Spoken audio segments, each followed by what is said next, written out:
భ్రమరాంబ అమ్మవారి దయతో ఈరోజు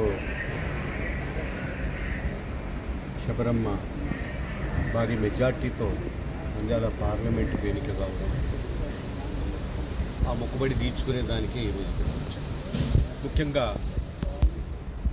ప్రజలను ఆనాడు 2019లో మాయమాటలు చెప్పి అధికారాన్ని చేజిక్కించుకొని ఆంధ్రప్రదేశ్ను చిన్నాభిన్నం చేసినటువంటి జగన్మోహన్ రెడ్డి ఆ ప్రజలే బుద్ధి చెప్పారు. ఎవరైతే అందలం ఎక్కించారో అన్నాడు నమ్మి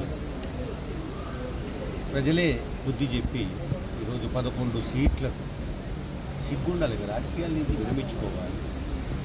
11 సీట్లకు బుద్ధిచ్చి పారేసారు. ఆయన తండ్రి వైఎస్ రాజశేఖర్ రెడ్డి ఆయన దాదాపుగా ముఖ్యమంత్రిగా ఉన్నప్పుడు మరి ఈ రాష్ట్రానికి, అంటే ఉమ్మడి రాష్ట్రానికి మంచి జరిగింది. ఈయన యాక్చువల్గా చాలామందికి తెలియని విషయం ఏమంటే తన స్వయాన కొడుకు జగన్మోహన్ రెడ్డిని నమ్మలేదు వైఎస్ రాజశేఖర్ రెడ్డి.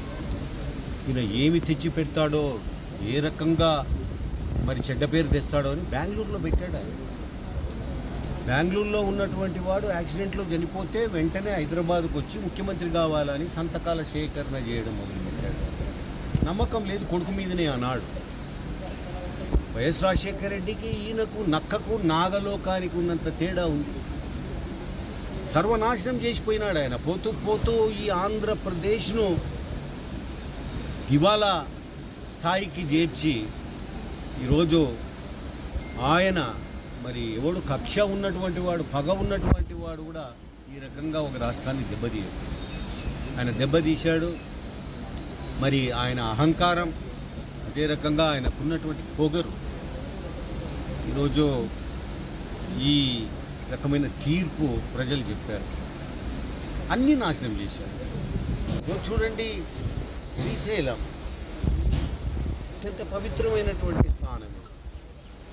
ఈ శ్రీశైలంలో కూడాను అవినీతి, శ్రీశైలంలో కూడాను కుంభకోణాలు, చివరకు ప్రసాదములో చికెన్ ముక్కలు, సిగ్గులా ఇవే. ఈయనను వెంటాడింది ఇవే. తిరుమల తిరుపతి దేవస్థానాన్ని నాశనం చేసి పెట్టారు, పద్ధతులను మార్చేశారు. ఇక్కడ కూడా చాలా పద్ధతులు మారినాయి. ఏదో ఈ హిందువులకు, ధర్మాన్ని నమ్మే వాళ్లకు మరి ఇదో ఈ దేవస్థానాలే ఉన్నాయి. వీటి మీది కూడా యుద్ధానికి వచ్చారు. ఇవన్నీ చాలా మటుకు ఇక్కడ ఉన్నటువంటి కుంభకోణాలు, ఇక్కడ ఉన్నటువంటి కూడా రెక్టిఫై చేయాల్సినటువంటి అవసరం ఉంది. ముఖ్యమంత్రిగా చంద్రబాబు నాయుడు గారు ఎవడు ఎటువంటి పరిస్థితులలో వానికి దిక్కే లేదు. ఏదో చూస్తున్నాం మనము. దాదాపుగా మరి ముఖ్యమంత్రిగా వైఎస్ రాజశేఖర రెడ్డి ఉన్నప్పుడే జగన్మోహన్ రెడ్డి గారు మనీ లాండరింగ్ కేసులు, అదే రకంగా డబ్బు ఏ రకంగా మరి సంపాదించాడో అందరికీ తెలుసు. కేసులను మీరు అర్థం చేసుకుంటే తెలుస్తుంది. మరి ఆయన ముఖ్యమంత్రిగా వాళ్ళ తండ్రి ఉన్నప్పుడే అంత దోపిడీ చేసినోడు తానే స్వయంగా ముఖ్యమంత్రి అయితే ఇంకా ఎంత చేసిండాల. ఈరోజు చాలా ఉన్నాయి. మరి కుంభకోణాలు బయటకు వస్తాయి.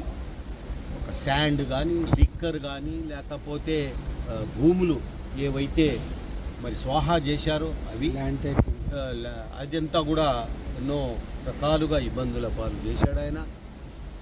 ఏవి వదలలేదు ఆయన. వక్ఫ్ బోర్డు ఆస్తులు కూడా ఎప్పటి నుంచో పూర్వం నుంచి ఉన్నవి కూడా ఆక్రమించుకున్నారు ఈ నాయకులు. ఈ ఇసుక దొరకకుండా చేశారు.